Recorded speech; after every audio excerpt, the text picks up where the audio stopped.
नमस्कार।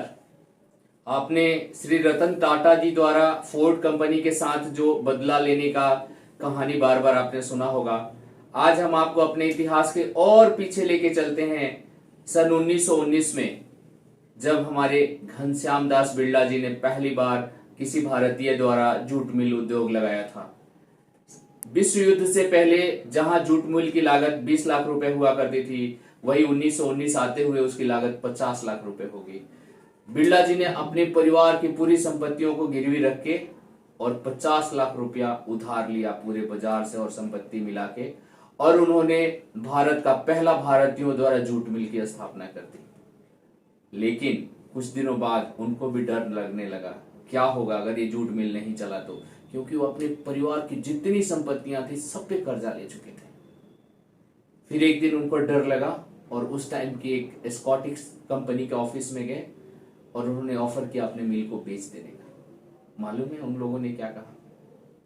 अगर तुम्हें मिल चलाने नहीं आता तो तुमने मिल क्यों बनाया? ये बात बिरला जी को बहुत दुखी कर गई और फिर उन्होंने उस ऑफिस से बेचने का मन बदल दिया और बाहर आ गए और अपने खुद के दम पे एकदम शांति से बैठ के और सोचा कि मैं क्यों ऐसा कर रहा हूं, और उन्होंने डिसीजन बदला। उसके बाद से उन्होंने खुद ही मेहनत करके उस मिल को आगे बढ़ाया और एक समय ऐसा आया जब भारत के जूट मिल उद्योग पे पूरे भारतीयों का कब्जा था। मित्रों, चलिए मैं आपको घनश्याम दास बिरला जी के जीवन की एक और घटना बताता हूं। यह सन 1925 की बात है, जब अलीगढ़ मुस्लिम विश्वविद्यालय का स्थापना हो रहा था और महात्मा गांधी जी ने उनको एक पत्र लिखा चंदा देने के लिए। बिरला जी एकदम हिंदू प्रवृत्ति के थे और वो इस यूनिवर्सिटी में चंदा नहीं देना चाहते थे सार्वजनिक रूप से।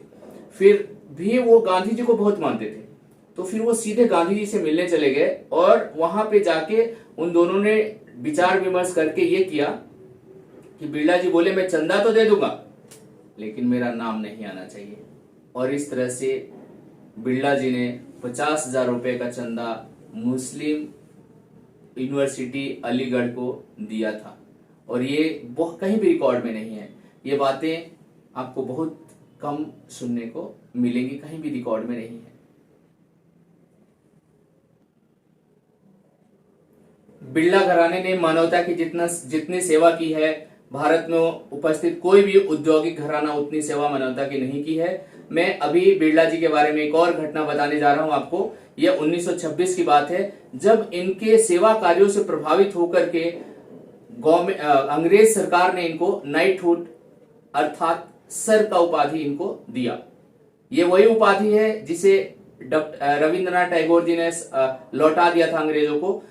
वही उपाधि इनको भी मिली थी, लेकिन इन्होंने बहुत सम्मान पूर्वक लौटा दिया था और इसके लिए भारत में इनकी बहुत तारीफ हुई और गांधी जी ने इनको विशेष रूप से बुला करके धन्यवाद किया कि तुमने जब नाइटहुड की उपाधि लौटा दी तो तुम्हारी जो इज्जत है मेरी नजरों में बहुत बढ़ गई है।